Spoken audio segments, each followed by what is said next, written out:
प्रिय दर्शकों, सभी को मेरा राधे राधे प्रणाम। आज हम एक विषय पर बात करना चाह रहे हैं जिसे हम कहते हैं वास्तु। वास्तु पुरुष मंडल में सभी को पता है। मैं वास्तु पुरुष मंडल को प्रणाम नमन करते हुए मैं अपने कार्यक्रम को आगे बढ़ा रहा हूँ। इसमें सभी को पता है कि एक एकाशिति पदवास्तु हमारे घर के लिए उपयोग किया जाता है। जहाँ पे हम अपना भवन बनाते हैं वहाँ पर एकाशिति पदवास्तु कहा जाता है।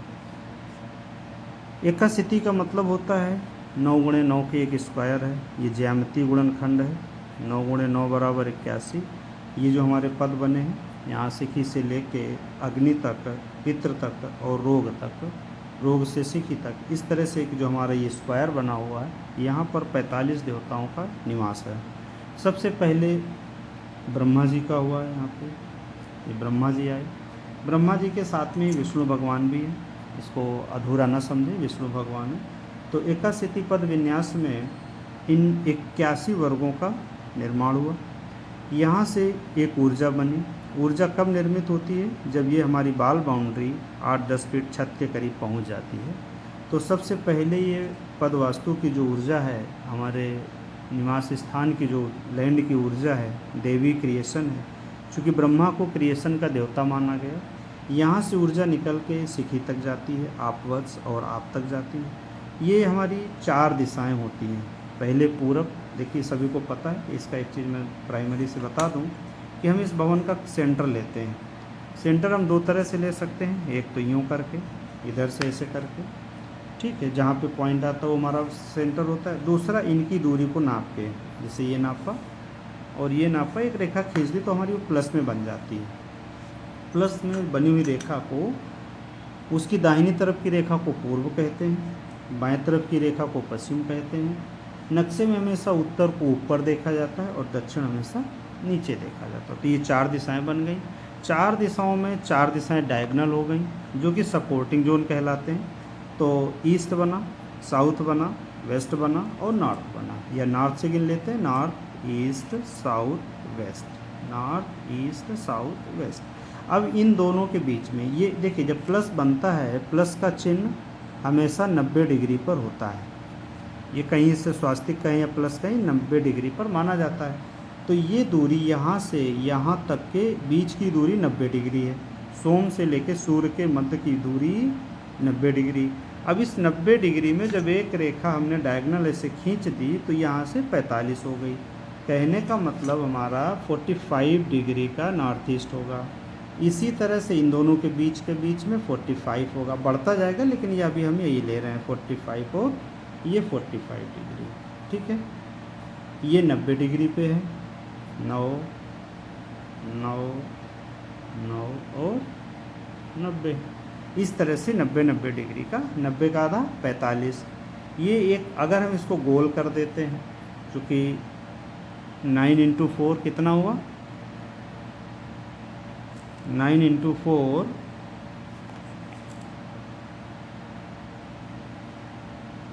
4 दिशाएं हुई तो 36, अर्थात 360 डिग्री, ठीक। 360 डिग्री में हमने किया।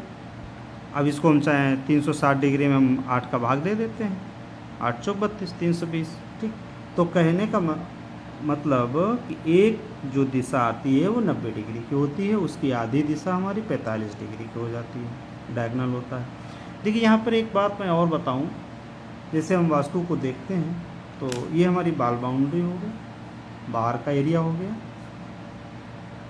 सभी को एक बात पता है कि अग्नि बिना वायु के नहीं जल सकती है। अग्नि बिना वायु के नहीं जल सकती, अर्थात ये क्या हुए? मित्र हुए आपस में, ठीक। अब देवता बिना राक्षस के बैलेंस नहीं हो सकते, यानी कि शुभ अशुभ के साथ चलता है। जैसे दिन और रात के साथ होती है तो शुभ अशुभ के साथ चलता है। यहाँ पे नैऋति देव का निवास है और यहाँ पे ईश देव का निवास है, गुरुदेव का निवास है। तो नैऋति ने ईश को या ईश ने नैऋति को बैलेंस किया, अग्नि ने वायु को, वायु ने अग्नि को बैलेंस किया। अब इनको चाहे मित्र समझ लो, चाहे बैलेंसर समझ लो। पूर्व ने पश्चिम को बैलेंस किया, उत्तर ने दक्षिण को बैलेंस किया। यही विधि आपको क्रिएशन ऑफ द वास्तु में सिखाई जाती है, क्रिएशन ऑफ द 5 एलिमेंट में। नॉर्थ से जन्म हुआ, दक्षिण गया, पश्चिम गया, ऐसे करके, है ना। तो क्रिएशन एंड डिस्ट्रैक्शन सिखाया जाता है कि मतलब इनका विनाश कैसे होगा, इनका नुकसान कैसे होगा, इनका विपरीत भाव कैसे पड़ेगा। तो ये हमारे सूर्यदेव का यहाँ पे उदय होता है और यहाँ पे अस्त होता है, यहाँ पे रात होती है, यहाँ पे दोपहर होती है। ठीक है, अब हमने इस विषय को थोड़ा सा आगे बढ़ाया। मुझे बताना था कि हम औषधियाँ कहाँ पे रखते हैं। ठीक है, तो अलग अलग ग्रंथ भेद में अलग अलग नाम हो सकते हैं, उसको ना ध्यान देते हुए मैं आज को आपको बताना चाहूँगा कि सर्प को छोड़ के सोम, अदिति, दिति और सिखी पर दवाइयाँ रखने को बोला गया है। अब जो हमारी बूस्टर दवाइयाँ हैं, जो हमें मल्टीविटामिन्स होती हैं, सप्लीमेंट होते हैं, उनको अग्नि साउथ ईस्ट में बोला गया है, अग्नि के भाव में, क्योंकि उनका कोई प्रिस्क्रिप्शन नहीं है, मैं अपनी मर्ज़ी से खाने लगता हूँ। जैसे विटामिन बी कैप्सूल खा रहे हैं या ओमेगा खा रहे हैं, कुछ भी इस तरह का मल्टीविटामिन या विटामिन न्यूट्रिशन खा रहे हैं, तो हमें अग्नि दिशा में रखने से उनका लाभ होता है। ठीक इसी तरह से अगर हमें संतान हेतु है तो पर्जन्य लोगों ने बताया। और ये विचार कब आया, जब कोविड काल चल रहा था, तब मैंने इस विषय में देखा कि लोग केवल एनन्नी बता रहे हैं, लेकिन देवताओं का भेद है अपना वो छुपाए हुए थे कि देवता क्या है। देवता का गुण धर्म दिशा में ही छुपा होता है, दिशा का कोई गुण धर्म अलग से नहीं आता। देवता का गुण धर्म इस देवता में छुपा है, दिशा का गुण धर्म इस देवता में छुपा है, इस देवता का गुण धर्म उस दिशा में छुपा है। ठीक, इसका ये अर्थ नहीं हुआ कि नहीं दिशा का गुण धर्म अलग है, देवता का गुण धर्म अलग है, ऐसा कुछ नहीं है। दोनों चीज़ें जब एक ही दिशा में हैं तो एक ही गुण धर्म है। ठीक, ब्रह्मा की ऊर्जा जब क्रिएट हुई तो भूधर को गई उत्तर में, पूरब में आर्मा को गई, दक्षिण में विवस्वान को गई और पश्चिम में मित्र देवता को गई।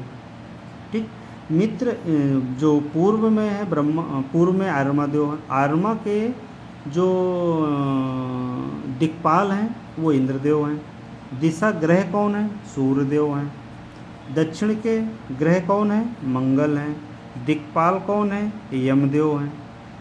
ठीक, ग्रह मंगल हैं, दिक्पाल यम है। दिक्पाल कौन है, दिशा के पाल। दिशा कौन है, दक्षिण। ठीक है, अब पश्चिम में आए तो पश्चिम के ग्रह को मित्र हुए। अब देवता कौन हुए, इनके देवता हुए वरुण और ग्रह कौन हुआ, शनि। अब बात उत्तर की आती है तो उत्तर में क्या कहा गया, भूधर। भूधर को शेषनाग भी कहा गया। ठीक, ग्रह कौन हुए, बुध और इनके दिक्पाल कौन हुए, कुबेर। यानी कि यहाँ से लेके यहाँ तक कुबेर का अस्तित्व है, यहाँ से लेके यहाँ तक हमारे मंगल, इंद्र, सूर्य और इंद्र का अस्तित्व है, अरमा का अस्तित्व है। और यहाँ से लेके यहाँ तक हमारे विवस्वान, मंगल और यम का अस्तित्व है। यहाँ से लेके यहाँ तक मित्र, शनि और वरुण का अस्तित्व है। अब जो ऊर्जा यहाँ से क्रिएट हुई वो यहाँ तक आई, मित्र की ऊर्जा इधर तक आई। अब किसी को गुणधर्म मिला अच्छा करने का तो अच्छा किया। यहाँ की ब्रह्मा की जब विवस्वान की ऊर्जा क्रिएट हुई तो यहाँ से यहाँ तक गई, इन तक आई। यहाँ से इस तरह से सारी ऊर्जाएं अपना विस्तार कर लिए। ठीक है, अब हम दिशाओं के गुणधर्म को देखते हैं। देखिए, उत्तर दिशा को कहा गया अथर्ववेद। क्या कहा गया, अथर्ववेद। अथर्व का मतलब, अर्थ का मतलब धन, वेद का मतलब ज्ञान। धन के विषय में ज्ञान करना अथर्ववेद हुआ। बुध ग्रह हुआ। बुध को व्यापार का कारक भी कहा जाता है। खजाना कुबेर है। जब कहा जाता है कुबेर क्या है, खजाने के मालिक हैं, स्वामी हैं, रक्षक हैं। अब आती पूर्व दिशा को। पूर्व दिशा को ऋग्वेद कहा गया। ऋगु का मतलब होता है ऋचा। ऋचा हम आप कब कर, किसी चीज़ का रचना कब कर पाएंगे, जब हमें सिद्धांत पता होगा, ज्ञान होगा, विषय वस्तु का नॉलेज होगा, तब हम उसकी रचना कर पाएंगे। तो यहाँ पे क्या है, सिद्धांत है, थ्योरी है। यहाँ पे हमें सारा सिद्धांत पढ़ने को मिलता है, थ्योरी मिलती है। अब बात आती है दक्षिण दिशा की। तो दक्षिण दिशा में क्या है, यजुर्वेद है। यजुर का मतलब होता है यज्ञ। यज्ञ का मतलब क्या हुआ, क्रिया, एक्शन। यज्ञ आग से जलती है तो अग्नि को भी यहाँ पे प्रदर्शित किया गया। ठीक है, तो क्रिया किया, एक्शन किया। अब इसको क्या कहा गया, साम। साम का मतलब क्या होता है, गायन। सामवेद का मतलब गायन। गायन में एक रिदम होता है। क्या होता है, एक रिदम होता है, एक लय होती है, उसमें एक फ्रिक्वेंसी होती है। अगर लय टूट जाती है, रिदम ठीक नहीं बनता है, उसकी फ्रिक्वेंसी, अल्फ़ाबेट ठीक नहीं बनते, तो वो गाना संगीत की जगह शोर हो जाता है, संगीत नहीं रहता है। तो इसको क्या है, गायन। यानी कि जब हमारे कोई फैक्ट्री या कोई घर है, उसमें सुचारू रूप से कोई काम नहीं चल रहा है, तो हमें पश्चिम दिशा, सामवेद, शनि देवता और वरुण देवता को देखना, मित्र को देखना। यहाँ पे मित्र हैं। ठीक है, और यहाँ पे आपके यम, मंगल ठीक, यहाँ पे सूर्य इंद्र आर्यमा है, यहाँ पे दक्षिण में आपके विवस्वान है, ठीक, और यहाँ पे हमारे बुध हैं, बुधर हैं, ठीक है। अब हमने क्या देखा, अगर उसके कार में रिदम नहीं है, कार कंटिन्यूस बन नहीं रहा, फ्लो में नहीं चल रहा, तो मतलब पश्चिम टूटा हुआ है। एक्शन ठीक से नहीं कर पा रहा है, यानी कि अपने कार के प्रति ठीक नहीं कर पा रहा, तो दक्षिण गड़बड़ है। अगर उसका रिदम, उसका अगर सिद्धांत ही नहीं क्लियर है, करना क्या है, व्हाट टू डू, तो हमारा पूर्व गड़बड़ है। अब इन सबों को देखने के बाद अगर हम धन नहीं ले पा रहे हैं, कम पका पकाया माल नहीं ले पा रहे हैं, कम मैन्युफैक्चरिंग कर दी है पर उसको हम सेल नहीं कर पा रहे हैं, उसके माध्यम से प्रोडक्ट तैयार है पर धन नहीं ले पा रहे हैं, तो हमें उत्तर देखना है। कहाँ पे देखना है, इसे कहा गया अथर्ववेद है, ठीक है। तो पहले हमें थ्योरी आनी चाहिए, पहले हमें थ्योरी आनी चाहिए, उस विषय वस्तु का ज्ञान होना चाहिए। अब उस ज्ञान, जो हमने ज्ञान ले लिया, उसका एक्शन होना चाहिए, प्लेटफॉर्म होना चाहिए, कार्य करना चाहिए। उस प्लेटफॉर्म के माध्यम में क्या होना चाहिए, लय होना चाहिए, ब्रेक नहीं होना चाहिए, मतलब डिस्टर्बेंस नहीं होनी चाहिए कि आज हमने 10 पैकेट माल प्रोडक्शन किया और इसके बाद हमने रोक लिया, तो इससे लय टूट रहा है, यानी कि पश्चिम। अब हमारा रिदम हो गया, सॉरी हमारा थ्योरी हो गई, हमारा एक्शन भी हो गया और रिदम भी हो गया। अब हमें प्रोडक्ट को सेल करके धन कमाना। अब अगर हम ये नहीं कर पा रहे हैं तो हमें उत्तर दिशा देखनी है, बुध ग्रह देखना, उत्तर दिशा देखना, बुधर को देखना, फिर आगे हम बात करेंगे आगे इसमें। अब देखते हैं एक दो चीज़ें और इसमें जो मैं बताना चाह रहा था। सबसे पहले हम देखते हैं, इसे हम कहते हैं ब्रह्मा विधि। विधियाँ कितनी इसमें, विधियाँ हैं 1 2 3, बताता हूँ।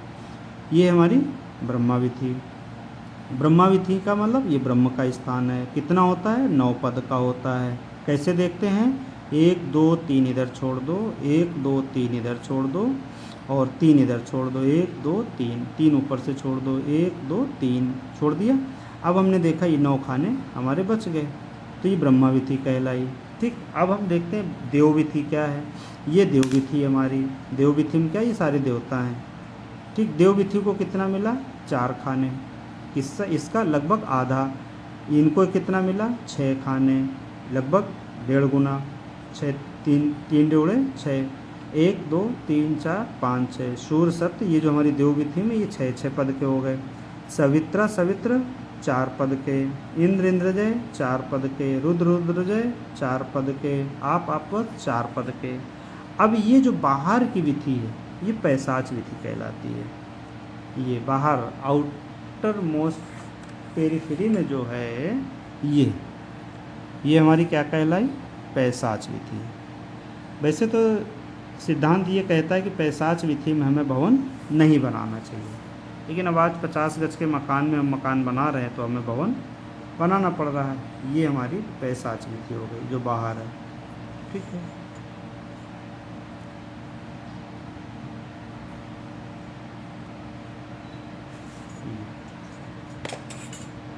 ये हमारी, ये जो हिस्सा निकल गया ये पैशाच विधि का है, ये ऊपर का। अब इसमें टोटल कितने देवता बैठे, यहाँ से लेके 45 देवता बैठे हैं, ठीक है। कितने पद वास्तु हुआ, 81 पद वास्तु। कितने हुआ, 9 गुणे 9 का। एक कालम जो बना है 9 का है।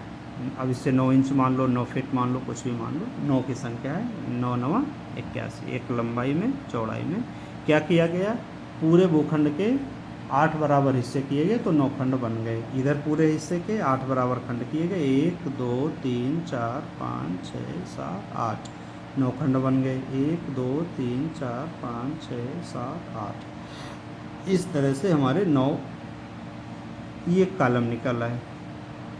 स्क्वायर, वर्ग, आयत, कुछ भी कहें, ये हमारी, अगर आयताकार होगा तो लंबाई में आ जाएंगे। ये स्क्वायर बनाया है ताकि आपको मैं समझा सकूं।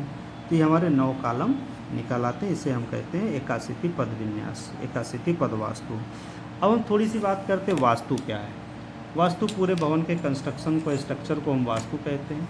वास्तु के अंदर एक चीज़ होती है वस्तु। वस्तु का रंग रूप का डिस्टर्बेंस हो जाना ही हमारे लिए हानिकारक या लाभदायक हो जाता है। उन वस्तुओं को, देवताओं की लैंड ऊर्जा को इन्हांस करने से हमारे जीवन में आने वाली समस्याओं का समाधान मिल जाता है। अब हम आते हैं अपने मूल विषय पर, जिस विषय के लिए हमने ये सारा कंस्ट्रक्शन किया, निर्माण किया। काफ़ी समय इसमें लग गया। मेरा मूल विषय था कि हम घर में औषधि कहाँ पर रखें। तो देखिए, सबसे पहले हमारे वशिष्ठ जी का एक मैं उदाहरण देना चाहूँगा। वशिष्ठ ऋषि ने क्या कहा था, कौबेर ईशान्योर मध्य औषधि। वशिष्ठ जी ने कहा कि कौबेर ईशान्योर मध्य चिकित्सा मंदिर।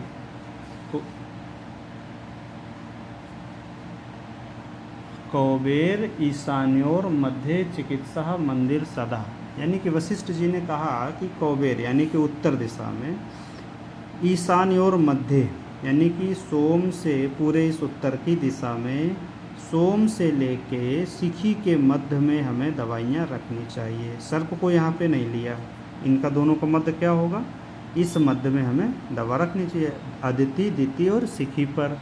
अब इन्होंने ये कहा कौन सी दवा हमें यहाँ पर रखनी चाहिए, ठीक है। तो हमें इस बात को ध्यान देना है। तब चरक संहिता में चरक ऋषि ने भी यही कहा कि वैद्यो व्याधि हरेन देन द्रव्यम प्रोक्तम औषधम, यानी कि इस दिशा में, ईशान दिशा में रखी हुई दवा ईश्वर के समान अमृत के रूप ही काम करती है, यानी कि हमारे जीवन में रोगों को दूर करती है, ख़त्म करती है।